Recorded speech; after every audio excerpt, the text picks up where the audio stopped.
আসসালামু আলাইকুম বন্ধুরা, বাংলা সহজ রান্না চ্যানেলে আপনাদের সকলকে স্বাগত।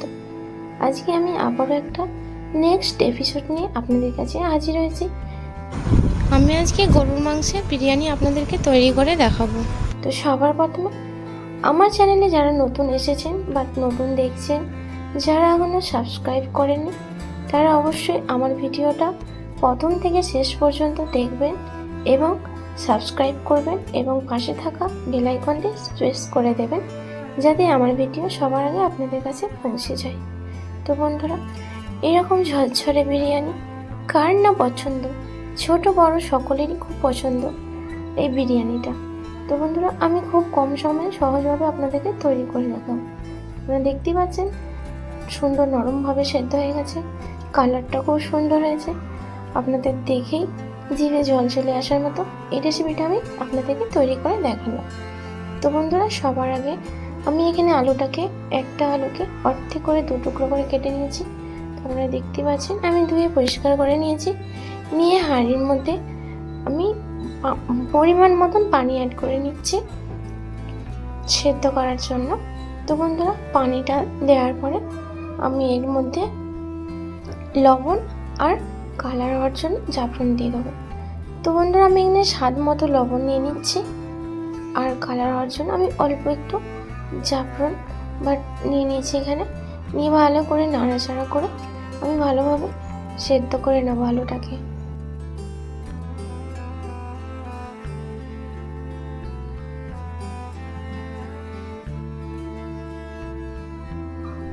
অন্যদিকে আমি পেঁয়াজ কষিয়ে নিয়েছি। আমি তেলের মধ্যে ভালো করে পেঁয়াজটাকে ভেজে নেব। পেঁয়াজটাকে ভেজে বেরেস্তা তৈরি করে নেব। তো বন্ধুরা, পেঁয়াজটা ভাজা হয়ে গিয়েছে, আমি প্লেটের মধ্যে তুলে নিচ্ছি। তো আপনারা দেখতে পাচ্ছেন পেঁয়াজটা ব্রাউন কালার হয়ে ভাজা হয়ে গেছে। তো বন্ধুরা, আপনারাও কিন্তু পেঁয়াজটাকে ভেজে নেবেন। আমি ম্যারিনেট করব, সেখানে পেঁয়াজ বেরেস্তা লাগবে, তাই সবার প্রথমে আমি এখানে পেঁয়াজটাকে ভেজে নিয়েছি। অন্যদিকে আমি এখানে বিরিয়ানি চাল নিয়ে নিয়েছি। আমি এখানে 2 কিলো চাল নিয়েছি। তো বন্ধুরা, আমি চালটাকে 1 ঘন্টা ধরে ভিজিয়ে রেখে দেবো। আমি এখানে নাপিস চাল নিয়ে নিয়েছি, আপনারা আপনাদের পছন্দ মতো নিয়ে নেবেন। তো বন্ধুরা, চালটাকে আমি 1 ঘন্টা ধরে ভিজিয়ে রেখে দেবো। তো ভিজানো হয়ে গিয়েছে। অন্যদিকে আমি গরুর মাংসটাকে ভালো করে ম্যারিনেট করে নেব। তো বন্ধুরা, এখানে আমি 2.5 কিলো গরুর মাংস নিয়ে নিয়েছি। তো এইবারে সবার প্রথমে আমি এখানে দিয়ে দিচ্ছি ম্যারিনেট করার জন্য পেঁয়াজ বেরেস্তা, আর নিয়ে নেব পেঁয়াজ কুচি, আর এর মধ্যে দিয়ে দেবো আদা রসুনের পেস্ট 2 চামচ করে। 4 চামচ আমি আদা রসুনের পেস্ট নিয়ে নিয়েছি। আর নিয়ে নিচ্ছি 400 গ্রাম টক দই,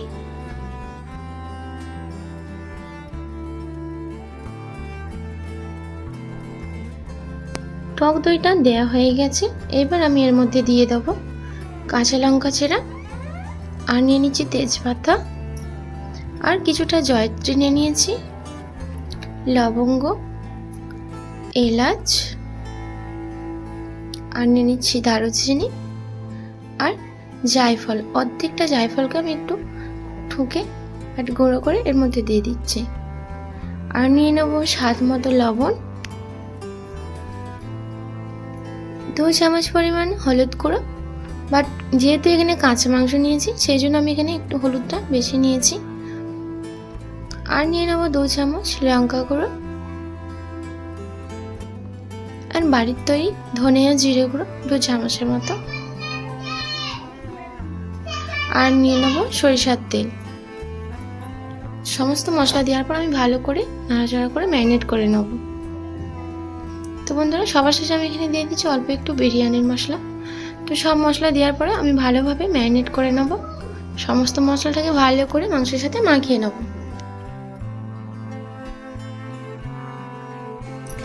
তো বন্ধুরা, আমি ভালোভাবে মাংসের সাথে মশলাগুলোকে মাখিয়ে নিয়েছি। তো আমি আধ ঘন্টা ম্যারিনেট হওয়ার জন্য রেখে দেবো। অন্যদিকে আমি ভাত রান্নার জন্য কিছু গোটা মশলা নিয়ে নিচ্ছি স্বাদ মতো লবণ, তেজপাতা, এলাচ, লবঙ্গ, দারুচিনি, আর নিয়ে নিচ্ছি কিছুটা জয়ত্রী আর স্টার মশলা। সব মশলাগুলো দেওয়ার পর আমি আবারও ঢাকনা দিয়ে ভালো করে ফুটিয়ে নিচ্ছি। তো বন্ধুরা, অন্যদিকে আমি ম্যারিনেট করে রাখা মাংসটাকে রান্না করে নেব। তো ভালোভাবে যাতে সেদ্ধ হয় সেই জন্য আমি এখানে কুকারে রান্না করে নেব। তো বন্ধুরা এখানে দেখতে পাচ্ছেন আমি আধ ঘন্টার বেশি প্রায় 45 মিনিটের মতো ম্যারিনেট করে রেখে দিয়েছিলাম। তো এইবার আমি কুকারের মধ্যে যে পরিমাণ মতন তেল দিয়েছিলাম সেটা গরম হয়ে গেছে। এর মধ্যে এবার আমি মাংসগুলোকে তুলে নিচ্ছি।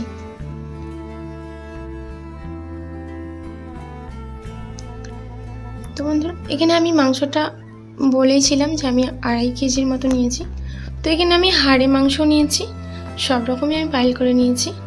তো বন্ধুরা আপনারা যারা যেমন পছন্দ করেন সেইভাবে আপনারা মাংসটা নিয়ে নেবেন। তো বন্ধুরা দেওয়ার পরে আমি একটু ভালোভাবে নাড়াচাড়া করে বা তেলের সাথে একটু হালকা করে কষিয়ে নেব।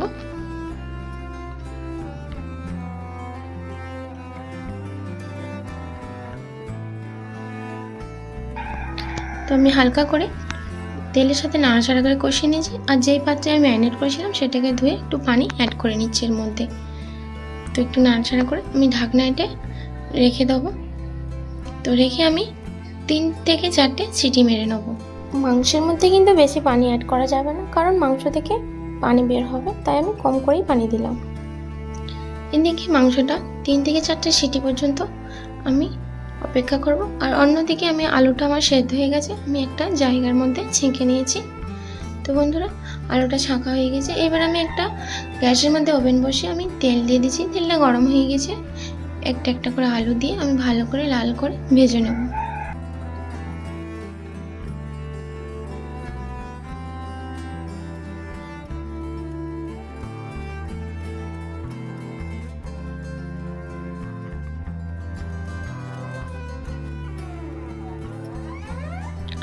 তো এক পিঠ ভাজা হয়ে গেছে, আমি এইভাবে উল্টে নেব। কড়ার মধ্যে যতটা আলু ধরেছে আমি ততটাই দিয়ে দিয়েছি।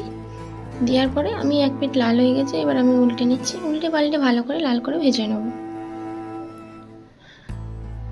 তো বন্ধুরা অন্যদিকে আমি চুলার মধ্যে আমি ভাতটা বসিয়েছিলাম। তো এখানে পানিটা গরম হয়ে গেছে। আমি চালটাকে 3 বা 4 বার করে ভালো করে ধুয়ে আমি এই গরম পানির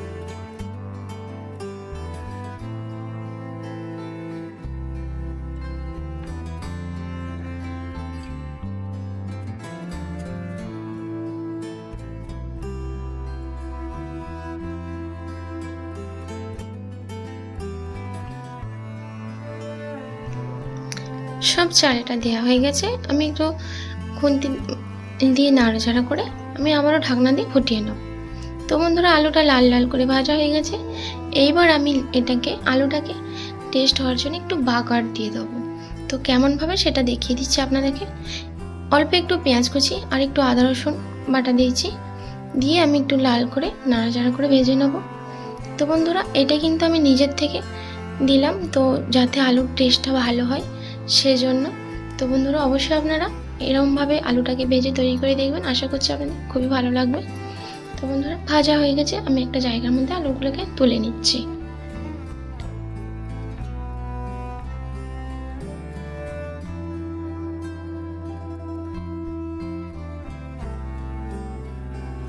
তো একই রকমভাবে আমি আবারও আলু দিয়ে ভালো করে মুচমুচে করে ভেজে বাগার দিয়ে আলুগুলোকে সব ভেজে নেব।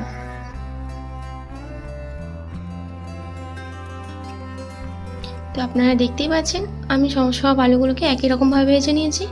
তো সবার শেষে আমি এর উপরে বিরিয়ানির মশলা ছড়িয়ে ভালোভাবে আমি ঢাকা দিয়ে রেখে দেবো। তো বন্ধুরা অন্যদিকে ভাতটা হয়ে গেছে। তো আমি এখানে 80%-এর মতন ভাতটা নিয়ে নিয়েছি। বাট ভাতটা রান্না হয়ে গিয়েছে, আমি এবার ছাঁকনির সাহায্যে ছেঁকে নিচ্ছি। তো ভাতটা হয়ে গেছে। অন্যদিকে আমি যে গরুর মাংসটা আমি বসিয়েছিলাম তো সেটা আপনাদেরকে দেখিয়ে দেবো। তো বন্ধুরা আপনারা দেখতে পাচ্ছেন আমি যে মাংসের মধ্যে পানি অ্যাড করে বসিয়েছিলাম, তো সেটা এবার সিটি মারা হয়ে গেছে 4 থেকে 5টা। এবার আমি ভালো করে একটু কিছুক্ষণ কষিয়ে নেব।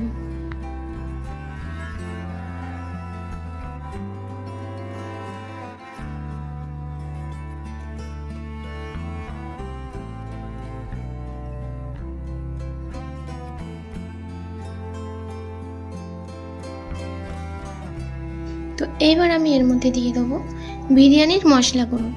বিরিয়ানির মশলা গুঁড়োটা দেওয়ার পর আমি কিন্তু টোটালি মানে ঢাকনাটা খুলে 5 থেকে 10 মিনিট ভালোভাবে কষিয়ে নিয়েছি।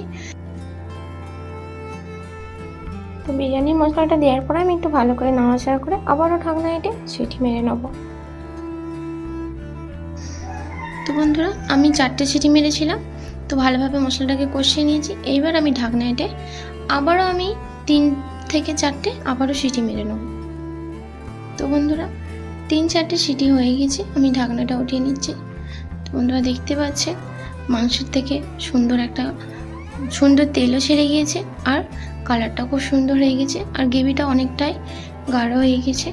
তো বন্ধুরা আমার এই মাংসের তরকারিটা একদম রেডি হয়ে গেছে ফাইনালি।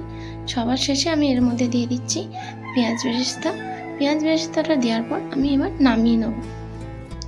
আমার এই মাংস রান্নাটা একদম কমপ্লিট হয়ে গেছে। তো বন্ধুরা অন্যদিকে আমি সাজিয়ে নেওয়ার জন্য এখানে নিয়ে নেব পানির মধ্যে কালার হওয়ার জন্য। এখানে আমি অল্প একটু পানিতে একটু কেশর নিয়ে নিয়েছি কালার হওয়ার জন্য। তো আমি কেশরটাকে একটু ভিজিয়ে রাখবো। তো ভিজিয়ে রাখলে সুন্দর একটা লাল কালার হয়ে যাবে। অন্যদিকে আমি একটু অল্প করে একটু গরম পানি নিয়ে নিয়েছি। গরম পানিটা নেওয়ার পর এর মধ্যে আমি দিয়ে দিচ্ছি দুধ। এখানে আমুল দুধ আমি গুলে নিয়েছি একটা জায়গায়, আর নিয়ে নিচ্ছি কেওড়া পানি, আর নিয়ে নেব গোলাপ পানি। আমি এই দুধের মধ্যে দিয়ে দিচ্ছি কেওড়া পানি আর গোলাপ পানি। আমি কিন্তু এখানে কেওড়া পানি আর গোলাপ পানি দুটোই নিয়েছি, আপনাদের ইচ্ছা মতো আপনারা নিতে পারেন। মানে শুধু কেওড়া পানি নিলেও হবে, আবার গোলাপ পানি নিলেও হবে। তো আমি এখানে দুটোই নিয়ে নিয়েছি। তো বন্ধুরা আর নিয়ে নেব আতর। তো আমি যে কেশরটা ভিজিয়ে রেখেছিলাম তার মধ্যে আমি এখানে আতরটাকে মিশিয়ে নেব। তো আমি এখানে হালকা কালার দেখতে সুন্দর হওয়ার জন্য আমি কেশরটা কিন্তু দুধে গুললাম না। তো আপনারা চাইলে এই কেশরটা দুধের মধ্যেও গুলতে পারেন। তো আমি এখানে আলাদাই নিয়ে নিয়েছি। তো বন্ধুরা এগুলো আমার কমপ্লিট হয়ে গেছে। অন্যদিকে আমি যে জায়গার মধ্যে আমি সাজাবো বিরিয়ানিটা, সেখানে আমি একটা হাঁড়ি নিয়ে নিয়েছি। হাঁড়িটা গরম করে নিয়ে এর মধ্যে দিয়ে দিলাম নিচে ঘি। তো আপনারা চাইলে সাদা তেলও দিতে পারেন, বাট আমি এখানে ঘি নিয়ে নিয়েছি। ঘিটা নেওয়ার পর ভালোভাবে গরম করে পুরোটা মিশিয়ে নেব। তো মিশানোর পরে আমি এর মধ্যে সবার প্রথমে দিয়ে দেবো ভাত। তো বন্ধুরা এখানে আমি ভাতটা কিন্তু 80% কুক করে নিয়েছিলাম। তো ভাতটা সবার শেষে আমি ভাত দিয়ে দিচ্ছি।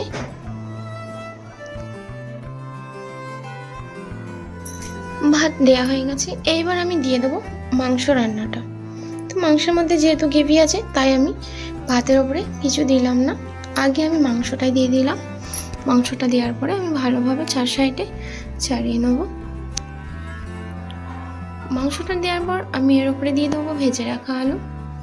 তো বন্ধুরা একই রকমভাবে আমি আলুটা দিয়ে আমি 4 সাইডে দিয়ে দেবো আলুটাকে ছাড়িয়ে।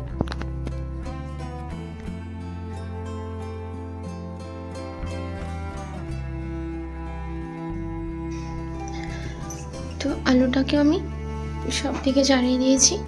আলুটা দেওয়া হয়ে গেছে। এবার আমি দিয়ে দিচ্ছি এর মধ্যে দুধের মিশ্রণ। আমি কিছুটা দুধের মিশ্রণ দেবো আর কিছুটা রেখে দেবো ওপরে দেওয়ার জন্য। এর উপরে দিয়ে দিচ্ছি কেশরের রং, কালারটা আর আতরটা আমি অল্প করে একটু ছড়িয়ে দিলাম। তো দেওয়ার পরে ওপরে দিয়ে দিচ্ছি আবারও ভাত। তো ভাত দেওয়া হয়ে গেছে, বাকি ভাতটা আমি ওপরে দিয়ে দিচ্ছি। এবার আমি ভাতের ওপরে দিয়ে দিচ্ছি পেঁয়াজ বেরেস্তা। পেঁয়াজ বেরেস্তাটাকে আমি চারদিকে ছড়িয়ে ভালোভাবে দিয়ে দিচ্ছি। তো বন্ধুরা বাকি যে দুধের মিশ্রণটা ছিল সেটা আমি এর উপরে দিয়ে দিলাম। এবার আমি দিয়ে দেবো কালার হওয়ার জন্য কেশরের রং আর আতর। আমি কেশরের রং আর আতরটাকে ভালোভাবে ছড়িয়ে দিচ্ছি যাতে ভালোভাবে কালারটা আসে, সেজন্য। রংটা দেওয়ার পরে সবার শেষে আমি দিয়ে দিচ্ছি ঘি।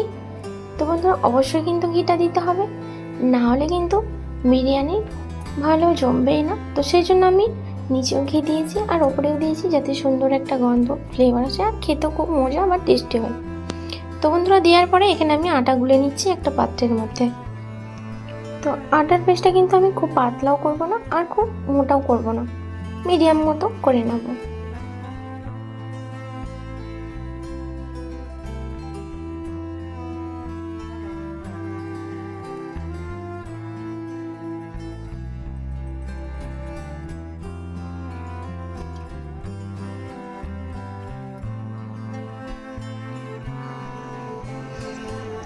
বন্ধুরা আটার মিশ্রণটা একদম তৈরি হয়ে গেছে, দেখতে পাচ্ছি আমি এরকমভাবে করে নিয়েছি।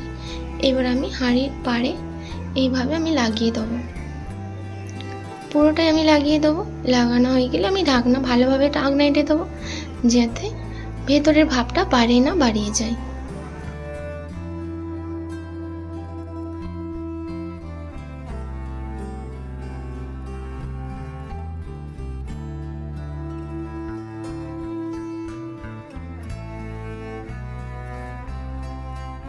তো আমি হাঁড়ির বাড়ে পুরোটাই দেয়া হয়ে গেছে।